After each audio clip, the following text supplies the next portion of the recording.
This is Oscar Bevis for the Stomping Ground, powered by Wow Hydrate and available on DAZN. The fourth interview in 4 days. But this is the best one. Is it? Johnny Fisher has just won inside 36 seconds. It was mental. He said, I'm preparing for a grueling 12, but you and I, we all knew it weren't going. I fancied inside 3 rounds, and I just felt that he's punching so hard at the moment that the moment he lands clean on Babic, he's going to be in trouble. And you could see that even from the first ramrod jab. And then he hit him with a right hand round the side, little wobble, and then it was a big right hand round the side, and obviously he went down. And he tried to get, he's brave as you like, Babic, but got up and he just couldn't stand up. His legs were completely gone. And Johnny Fisher's a monster. 12 wins, 11 knockouts, started as just a pure ticket seller with just 2 amateur fights. Now all of a sudden he's filling up the copper bosh, and he is a real heavyweight prospect. Forget like British heavyweight prospect. I believe he's a world heavyweight prospect. I think he's one of the most exciting young heavyweights in the world. He's such a gem of a bloke. Smart, trains hard, listens, learns. There's a really high ceiling for this guy. Like, you heard the atmosphere in there tonight. It was fucking wild. Imagine that as we continue to grow and we start fighting Adelaide, fight Fabio Wardley, Fraser Clark, I don't know, Dillian White. Like, they're all fights that are coming over the next few years. Joyce, Chisora, like the ceiling for this guy is massive. Just want to try and keep him active because, he's had a great camp, but 36 seconds, we can fight him on August 24th, Catterall, we can fight him in Riyadh, we can fight him in Australia, which we want to do at the end of the year as well. And really starting to get excited about this young man. There was barely a bead of sweat on Johnny after that. Is there a lot to be said about composure as well? When you've got someone clearly troubled by the first jab, it'd probably be easy to go in and be a bit windmilly, but the composure, he didn't once look messy. Actually, both of them. I mean, Babic's plan was to actually try and box smart for 3 or 4. Babic didn't come out swinging. He came out trying to be sensible, but he just got picked apart and in quick fashion. And it's the size of Johnny Fisher. You've got to remember, he's still young. He is the Romford Bull. I mean, he's an absolute beast. And he hits very hard. And if he lands clean on you, you're going to be in big trouble. And you saw that tonight, in quick fashion. What do you think he learns from tonight?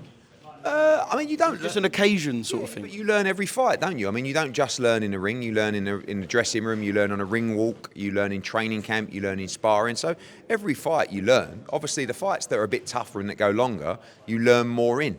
And that's one of the things we have to consider when we're moving him forward and matchmaking him. Like, at some point, he's going to land himself in a 12-round, war. And you've got to build yourself into that with the right matchmaking.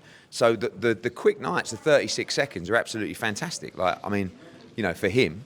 But that's why I want to keep active, keep it rolling, so he can be in those kind of fights against different style and continue to learn.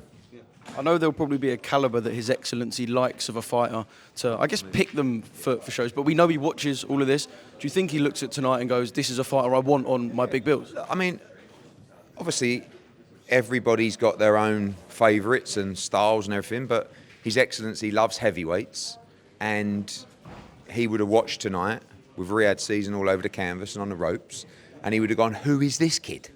What is going on in London tonight? This is absolutely wild. And with the finish, it's exciting times. We're not, obviously, because of how big he is, we don't just, there's no rush to take him anywhere internationally. He has a huge following in Australia. And when we do the Paro fight later this year, we will be looking to take Johnny to Australia. But Riyadh, Manchester for Catterall Progress, they're all there for him. But, it's just the case now of we don't say we don't need him to sell tickets. We need him to get rounds and experience before we come back and headline again.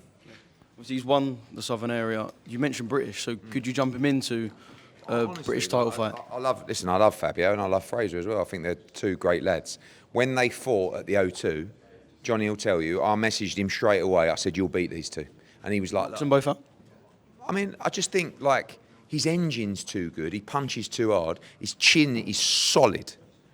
So he's a fucking real problem, real problem. If you hit hard, you're young, you're strong, you have a great chin and you have a good engine and you're smart in this game, in the heavyweight division, you are a problem.